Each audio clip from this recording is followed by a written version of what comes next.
that she's doing a great job and what she's doing is desirable. So she's kind of looking to me for the next step. So I'm letting her just kind of make the right choices right now. Nice.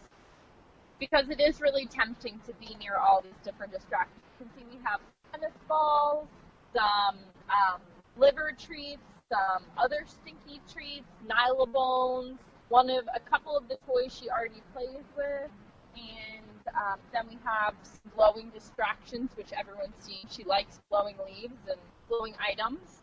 Nice. So we've been doing these self-control exercises.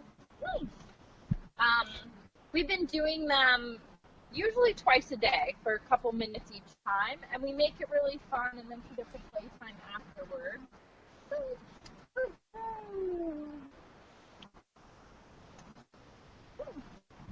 So walking on different surfaces is a level of self-control too, because there are other animals on this grass. There's lots of things to sniff and eat. Nice. Good job. Good girl.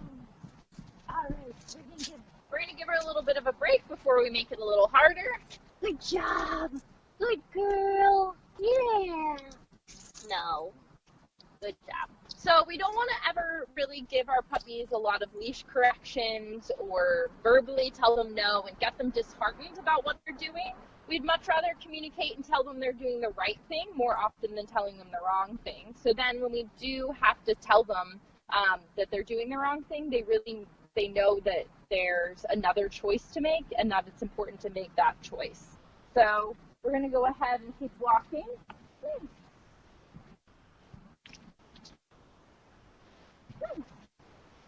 Good girl. All right. And now here comes the big challenge. Smudge. Smudge. That wasn't a big challenge, girl. So now we're going to have her next to the different distractions. And this is going to be tough because she is going to have to practice her self-control.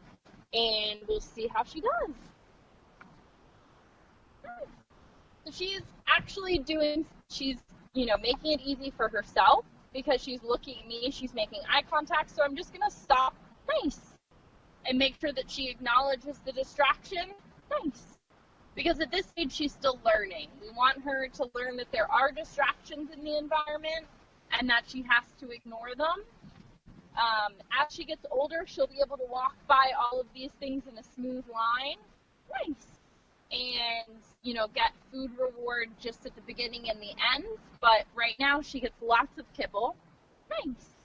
And she's actually she's making it easier for herself. She's taking that step back and then making eye contact with me like, hello, did you see the good decision that I made? Come on, Smudge. Good girl. So we've already have 3 questions of the weekly. It's the same question. You know what the question is. Okay, so we'll take a little break then. So we have Smudge's Smudge. So she has a birthmark. Oh, she has a birthmark right there. Her mouth is a little sore right now because she's teething. So she has a birthmark right there. It's a little bit of flare.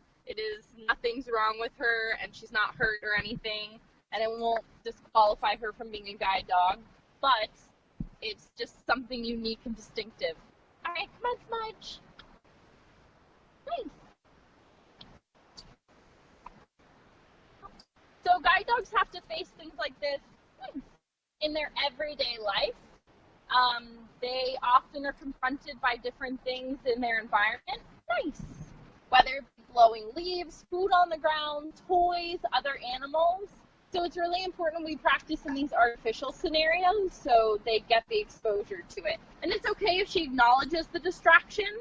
Nice. But we don't want her to actually lunge or pull towards them. Nice. Which is why I'm giving her so much reward for making that choice. She's making the choice not to pull towards them. Nice. Because I've communicated that's the choice I want her to make by giving her that food reward. Nice. Good girl. Nice. You are doing awesome. I know that's the one that gets you every time. Yeah. Nice. Sandy asks, is another dog considered a distraction? Absolutely. So we will be introducing dog distractions down the line. Smudge is very easily distracted by other dogs, and we want to set her up for success. So we don't do long training sessions with other dogs yet. Nice. We usually just do like 30-second interactions. So we'll get to the point where we'll have her at puppy class frequently and working with other dogs. But right now we just do what we call artificial scenarios. So we can control everything in the environment, whereas with other dogs, that's sometimes an unpredictable thing. Smudge. Come on. Nope. That's not yours. Come on. Good girl. Nice. There we go. Nice. Come on. And you can practice this with your pet dog all the time. The more that you offer them the communication, nice, that they're doing a good job with praise, the more they're going to offer that behavior. Nice. And you can see she's not lunging or pulling towards anything. She's walking on a relaxed leash. Nice. All right. Good job. Come here. Good job. Good girl. That was awesome. Good girl. You want to go again? Thank you.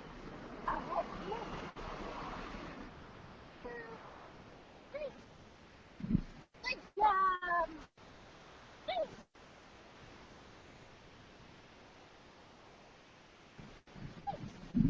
So what I'm going to do right here is actually what we call a jackpot. So she did really, really well. She didn't lunge at anything. She did pick up one of the toys, but that was kind of my fault. So I have her placemat, which we introduced a couple, maybe even when she was younger, maybe even a month ago. This is something that she gets her food, her meals on, and it also, it's a place where she gets a lot of food reward. So we're teaching her to remain sitting on it and laying down on it. So she gets really excited when she sees it. So what I'm going to do is put it down, and then we're going to walk by her distractions one more time, then come back, and then she'll get a handful of kibble when she gets to her mat. Nice. Good girl. Got a question from Annie. She wants to know, how do you encourage her to look up at you? We're trying to get our puppy to look to us for direction, but she doesn't do that. So what you can do is just wait. You have to, when you have puppies, you really have to act like you have all the time in the world. Nice.